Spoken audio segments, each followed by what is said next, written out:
Theoretically काफी important है और इस पे शॉर्ट क्वेश्चंस भी बनते हैं, काफी बार आया हुआ है।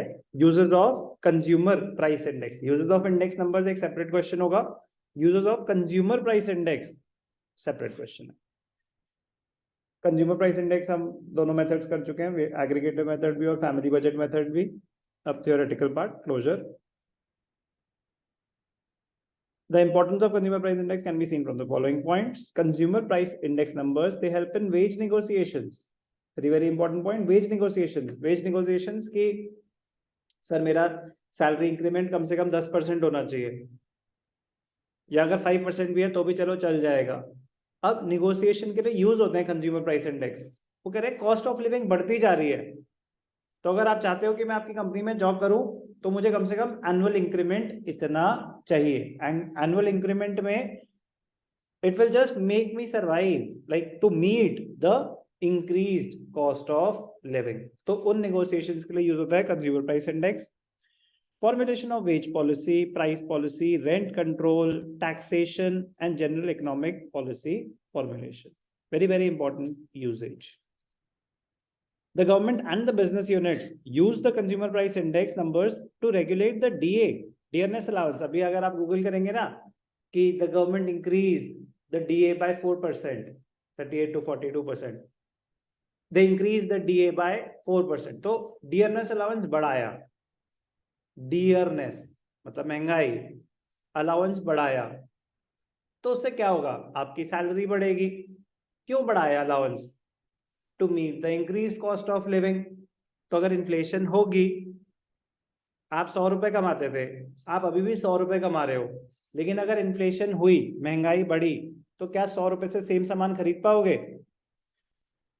क्योंकि परचेजिंग पावर गिर जाती है। अगर इन्फ्लेशन होती है तो परचेजिंग पावर गिर जाती है। To meet the increased cost of living, your salary needs to be revised. तो वो negotiations के लिए यूज होता है consumer price index. Dearness allowance or to grant bonus of employees in order to, purpose क्या है, compensate them for the increased cost of living due to price rise. The consumer price index are used to measure, very very important point, इस पे बन सकता है short numerical. Consumer price index are used to measure the purchasing power of consumer in rupees. The purchasing power of a rupee is the value of a rupee in a given year as compared to a base year. अगर consumer price index 120 है, consumer price index 120 है, इसका मतलब क्या होता है? 20% increase in the general price level. Yes or no? इसका मतलब जो चीज पहले 100 रुपए की थी अब 120 की हो गई है, तो आपकी परचेजिंग पावर बढ़ गई या कम हो गई? तो महंगाई से आपकी परचेजिंग पावर गिरती है। तो कैसे बेटा? परचेजिंग पावर मतलब अगर आप पहले जो चीज 100 रुपए की थी, अब वो चीज 120 की हो गई, तो पहले जो आप 100 रुपए का सामान खरीद पाते थे 100 रुपए खर्च करके, अब अगर 100 रुपए खर्च करोगे तो क्या सेम क्वांटिटी खरीद पाओगे? नहीं खरीद पाओगे। कम खरीद पाओगे या ज्यादा खरीद पाओगे? कम खरीद पाओगे सेम मनी स्पेंड करके। इसका मतलब आपकी परचेजिंग पावर गिर गई है। तो परचेजिंग पावर कैलकुलेट करने का फॉर्मूला क्या होता है? 1 upon consumer price index into 100। 1 upon consumer price index into 100। कुछ भी बोलो कंज्यूमर प्राइस इंडेक्स, आप बोलो कुछ भी consumer price index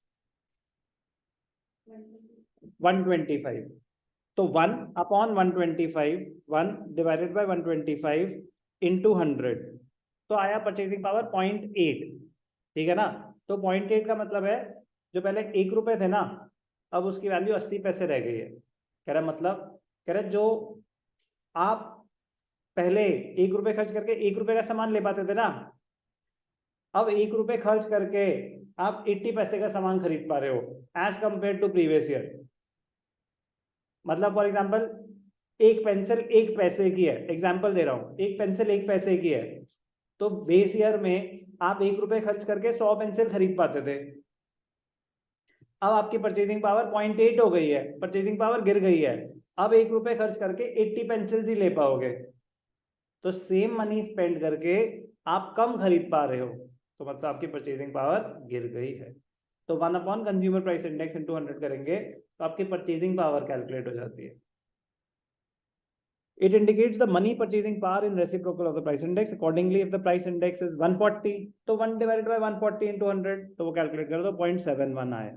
That is purchasing power of rupee in the given year is 71 पैसा. तो जो पहले आप 1 रुपए खर्च करके 1 रुपए का सामान ले पाते थे, आज की रेट में 1 रुपए खर्च करोगे ना तो 71 पैसे का सामान ले पाओगे, 71 as compare to the base year. Clear?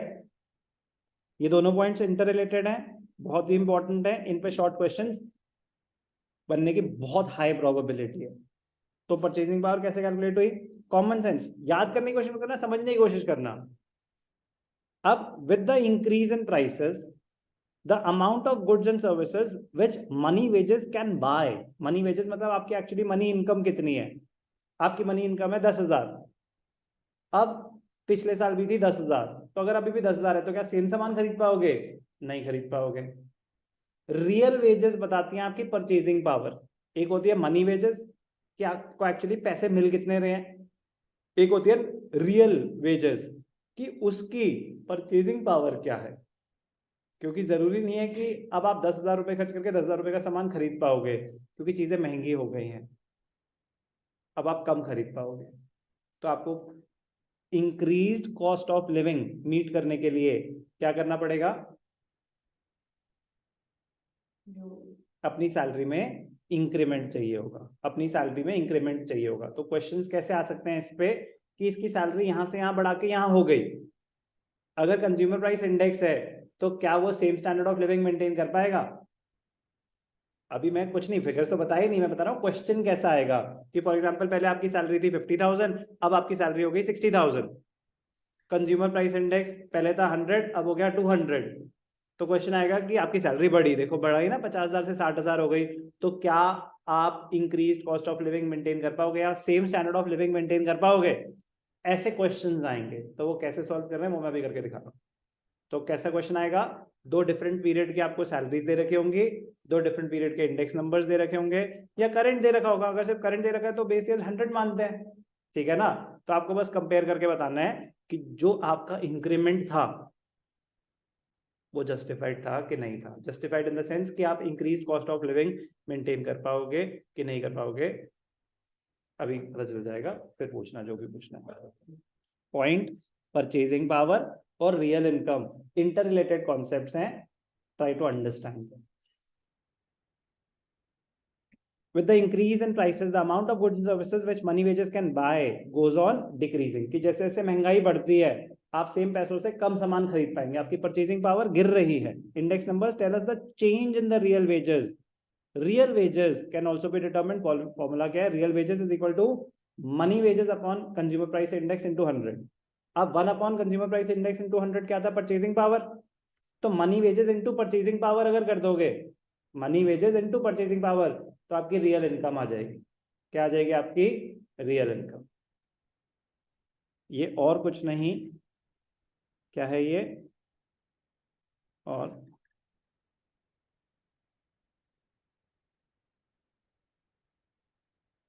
Money wages into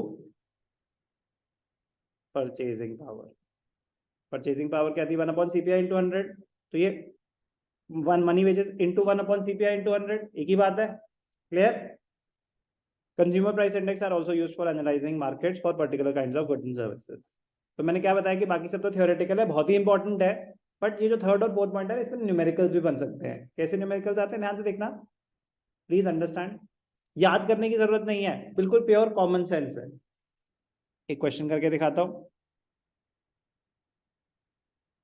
during a certain period cost of living goes up from 110 to 200. पहले क्या थी? 110, अब क्या हो गई? 200. And the daily wages of a worker also raised from 80 to 125. Has the worker really gained? If so, by how much in real terms? तो has he really gained का मतलब होता है कि उसकी सैलरी हो गई 80 to 125 और इंडेक्स नंबर हो गया 110 से 200. तो क्या उसका इंक्रीमेंट इन्फ्लेशन से ज्यादा था? क्वेश्चन है अभी, वो तो अभी कैलकुलेट करेंगे. कैसे कैलकुलेट करेंगे सर? अब ध्यान से देखना. जब कंज्यूमर प्राइस इंडेक्स 110 था, उसकी सैलरी क्या थी?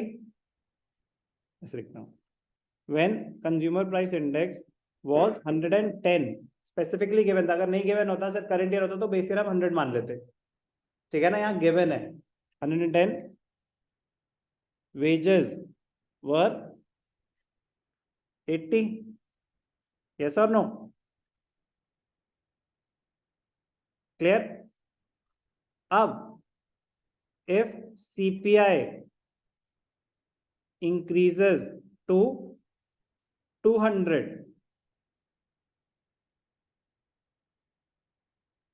to maintain the same level of living or same level of, ठीक है, same standard of living,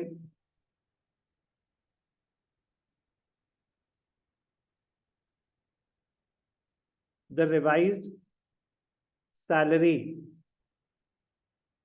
should be, नहीं होनी क्या चाहिए, अभी क्वेश्चन है होनी क्या चाहिए। अगर सीपीआई 110 से 200 हो गया तो आपकी सैलरी अगर 80 थी तो सेम आप कंजम्पशन बंडल मीट कर पाए तो आपकी कितनी होनी चाहिए, बेसिक यूनिटरी मेथड, कि अगर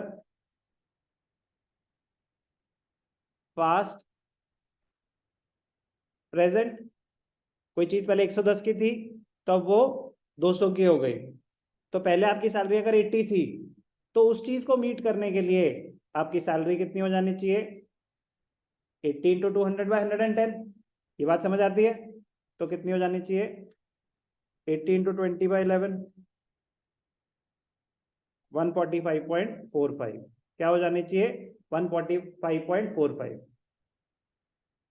if consumer price index increases from 200 increases to 200 from 110, so to maintain the same standard of living your salary or the wages should have increased from 80 to 145.5, but the actual revised salary is 125 उसमें कोई decimal तो नहीं, 125, तो अगर 125 real wages अगर calculate करनी है तो कैसे निकालेंगे, इंटू 110 डिवाइडेड बाय 200, कैसे निकला ये दिखाना कॉमन सेंस, कि अब हम उल्टा जा रहे हैं कि आज अगर आपको 125 मिल रहे हैं तो वो पहले के कितने हुए, रियल इनकम कितनी हुई, ध्यान से देखना, अब प्रेजेंट पास्ट, आज की डेट में जो चीज 200 की है वो पहले कितने की थी 110, आज की डेट में अगर आपको 125 मिले तो उसकी एक्चुअल परचेसिंग पावर कितनी है, रियल इनकम कितनी है, तो 125 इंटू 110 डिवाइडेड बाय 200,